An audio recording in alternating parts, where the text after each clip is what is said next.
everybody, and welcome to The Legend of Zelda, A Link to the Past, to the past, to the past, to the past, yeah! Alright, I'm gonna stop that right now. Hey everybody, welcome back to more Legend of Zelda, A Link to the Past. In the last episode, we got, since we got the Times Mint Dungeon 4, we did a lot of side questing, and in this episode, we're actually gonna continue doing some more side questing stuff. Alright, so we want to go to the Dark World here. There's going to be some more heart pieces that we can get. Oh my god, my recorder's screwing up because the screen is too bright. That's not good, but whatever.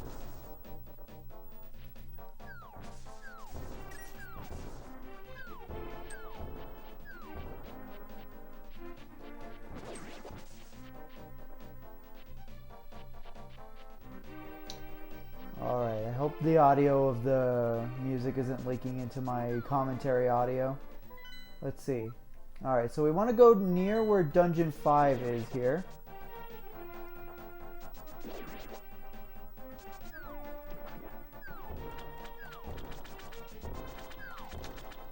And I want to step on this area. Wow, wow, wow. And that piece of heart that's been taunting us pretty much the entire game has now been collected. Yeah, there we go. Don't know why my recorder's suddenly screwing up at bright visuals, but hey, whatever.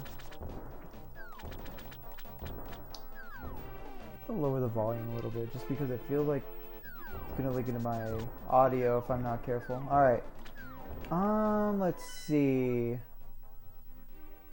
Trying to think if there's anything else that we can do right now.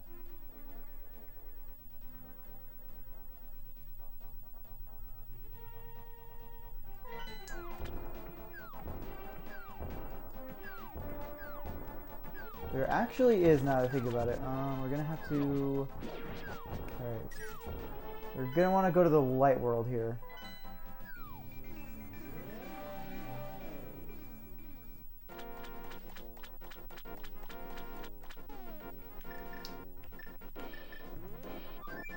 Alright, take me away! Alright, so... Alright, yeah, I'm trying to gather my thoughts here a little bit, which is why I was a little quiet here in the beginning. I'm so sorry about that. But, yeah, okay, let's talk to this guy so he can heal us.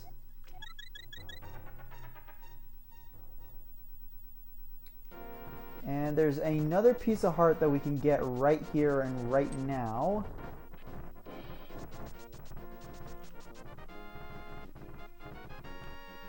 If we just... Okay.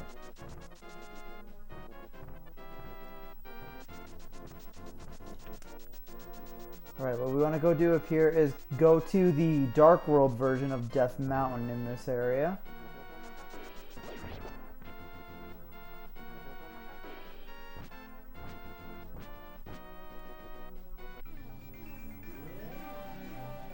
Okay, hooray, my recorder isn't screwing up on that part. Alright, no, go away, I don't want to speak to you, come on. Alright, and now we want to go down here, I think.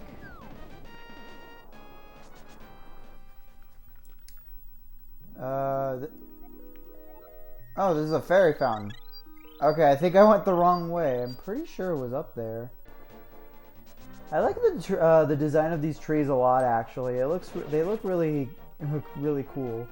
Okay, yeah, so there's the heart piece up there that I'm looking for.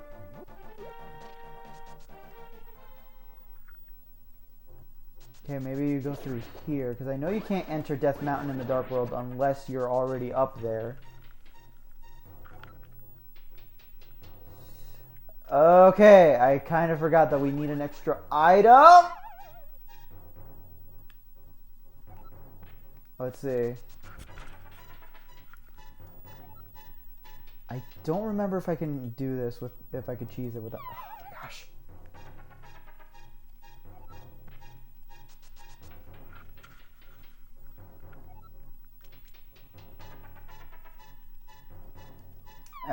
Okay, fine.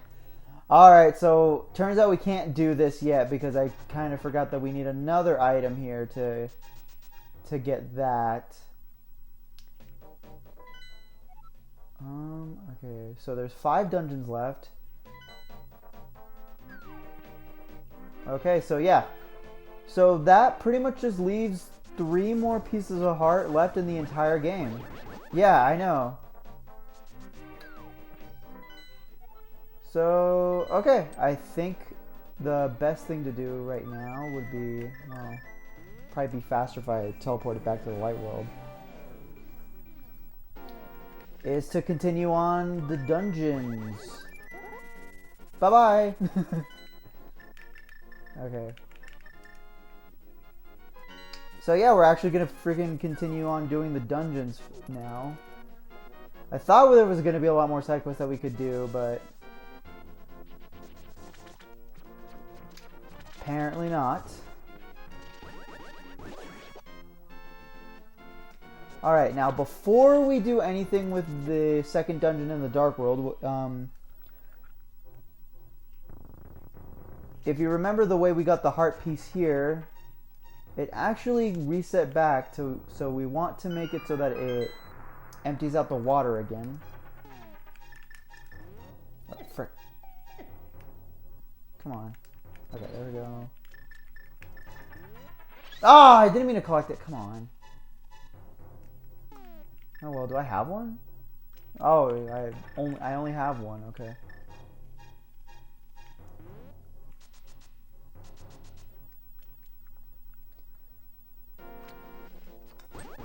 And I think I talked about this Easter egg in an episode, but I'll go ahead and show it off here now that we're just, if I could. Okay, there we go. I'm gonna pick up this fish.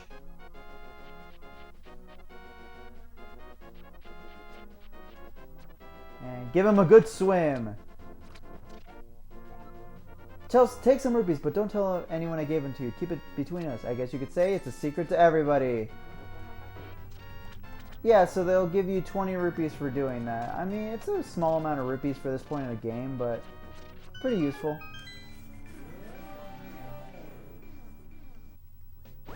Oh, jeez, go away.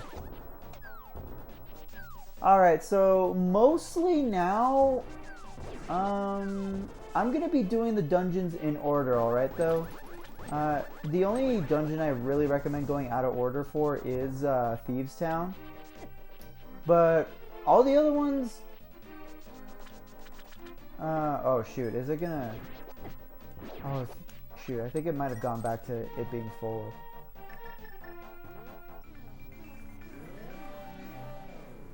Okay, you have to do it like this. Alright.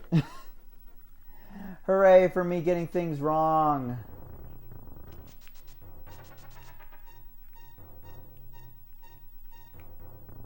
Alright. Let's drain it one more time. At least I get another chance to get the fairy here.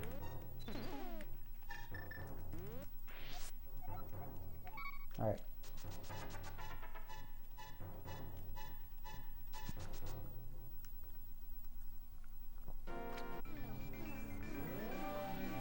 Wow, wow, wow. Alright.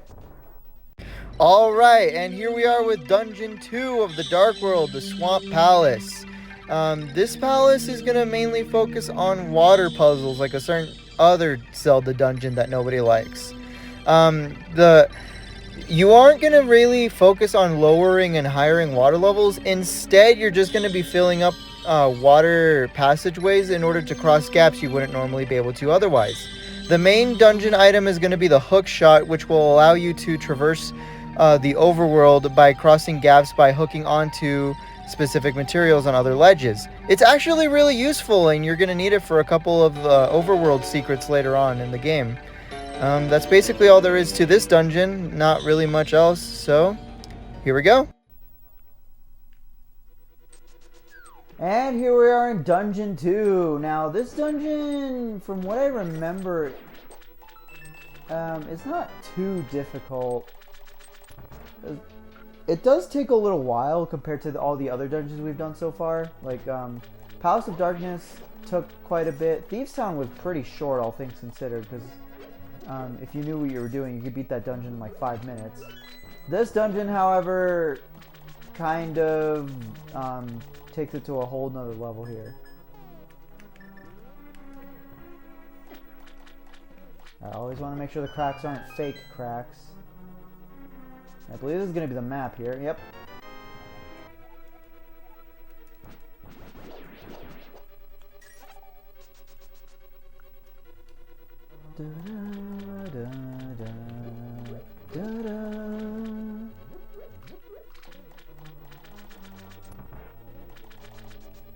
I realized I took a lot of damage here for some reason. All right, now those brown things in the middle are gonna be kind of interesting. They're gonna shoot out pellets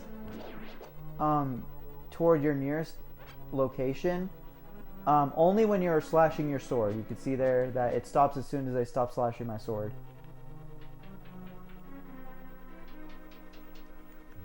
And I thought there was going to be something there, but unfortunately not.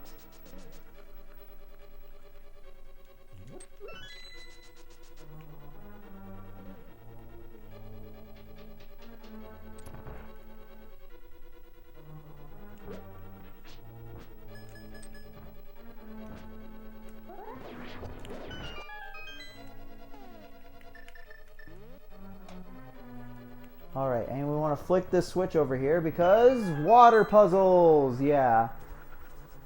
This dungeon kind of makes it seem like there's going to be quite a few water puzzles in here, but from what I remember, there isn't really too much.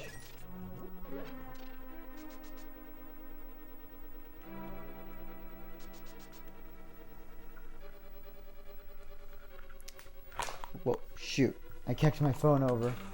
Hopefully that doesn't screw up my audio recording. I don't think it will though, but gotta be careful. Alright, now this is gonna be the main hub of the dungeon here. The big key chest is right over there, but unfortunately we do not have anything to open it with, so we're gonna have to move on for now.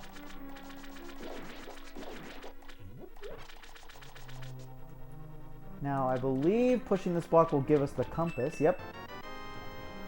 Kind of upsetting, but that I know that by memory, but hey. That's just how it is. Alright.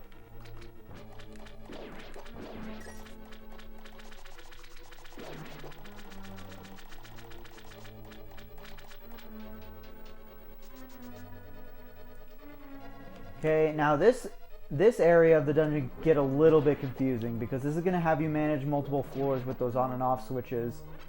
So just make sure you're paying attention. A neat little trick though as well is that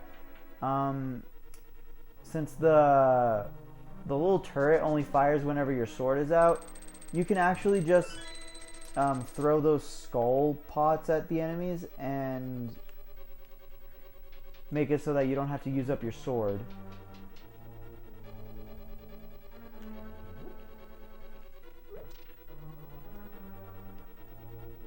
Okay.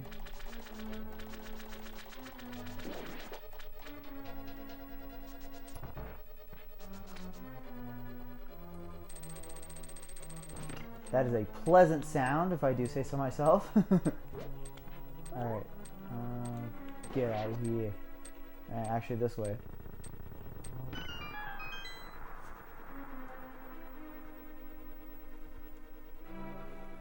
Okay, and then I believe we want to have it red again. Oh, shoot. If I could... Okay, there we go. Work smarter, not harder. Come on.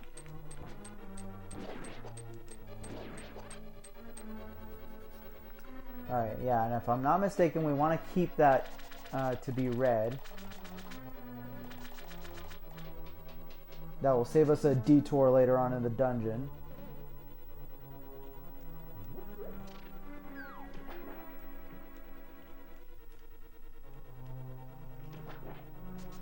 Oh, shoot. Didn't mean to crash into the wall there.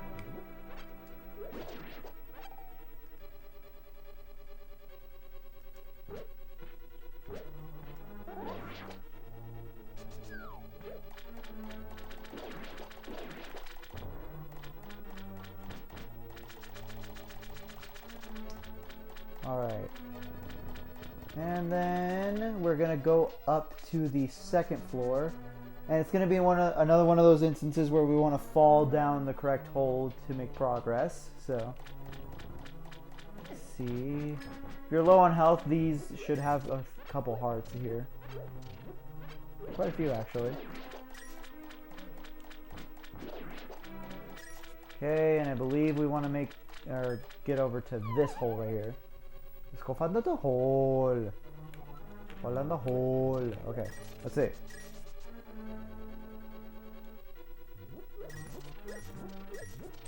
And this should be the big key. Yes, nice.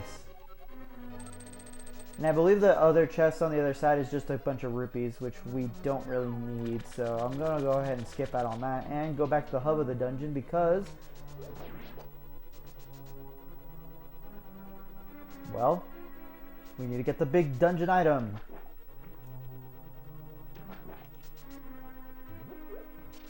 Oh, shoot. Alright, and for one of the best items ever introduced in Zelda history, the hook shot. So the hook shot is a very useful item. It will make it so that you launch over to any surface that you cling onto. It only clings onto specific surfaces, so it's not like you can stick onto walls and then just glide over to them. But that was a very weird voice crack. But very extremely useful power-up. Or power-up. Item, jeez. What is this, Mario?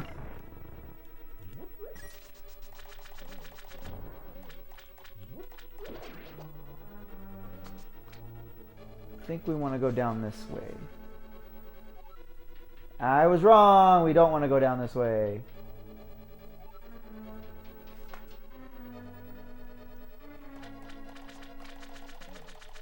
Yeah, sorry if I'm a little disoriented in this episode. It's because I recorded the first couple, like the first 9 episodes back to back to back, so I knew exactly what I was doing. And in this one, I'm recording like 2 days after those have been recorded, so it's kind of like I'm trying to get my bearings straight again. I'm trying to get back in the zone where I was.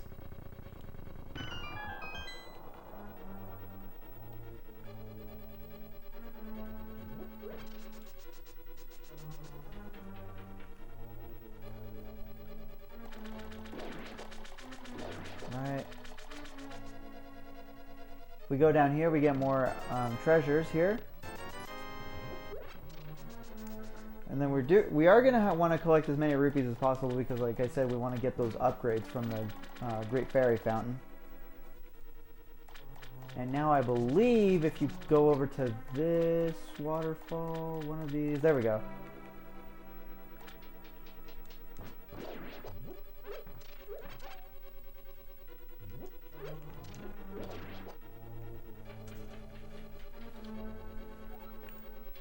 We will continue forth. Alright, now you want to press A here so you can breaststroke over to this ledge because the current is going against you, but you want to get up to there to get the key.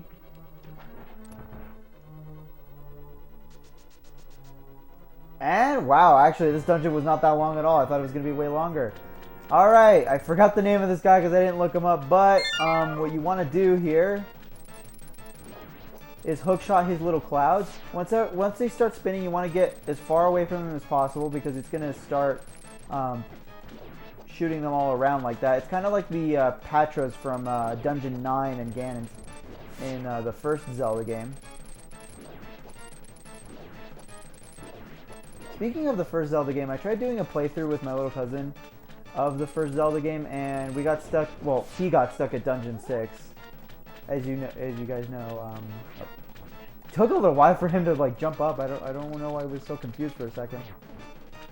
But yeah, once we get rid of all his little clouds, he's just gonna gum on the floor. As long as you have the level 3 sword, spin attack him twice, and he's dead. Simple as that. But yeah, I was saying, we tried to do a playthrough and he ended up getting stuck at Dungeon 6 because we lost the big shield and we got killed by Wizrobes over and over again. And he wanted to stop playing. Link, because of you, I can escape the clutches of the evil monsters. Thank you! The Triforce will grant the wishes of whoever touches it, as long as that person lives. That is why it was hidden in the Golden Land. Only a select few know of its location, but at some point that knowledge was lost. The person who rediscovered the Golden Land was Ganondorf, the evil thief. Luckily, he couldn't figure out how to return to the Light World. Well, remember that you have magical powers, which only the hero can make the most of. There are some other magical warping points like the one you saw on Death Mountain. By using them, you can go between the two worlds and find evils hidden in the Dark World. You are the only one who can destroy Ganondorf, the thief. No, Ganon, the evil king of darkness. May the way of the hero lead to the Triforce. Alright. And with that, I think we're going to end things off here in this episode. Next time on The Legend of Zelda: Link to the Past, we're going to continue on doing some more little side quests, because we can do now some side quests now that we have the hook shot. And then we're going to continue forth towards the third dungeon of the game, Skull Woods. See you guys next time.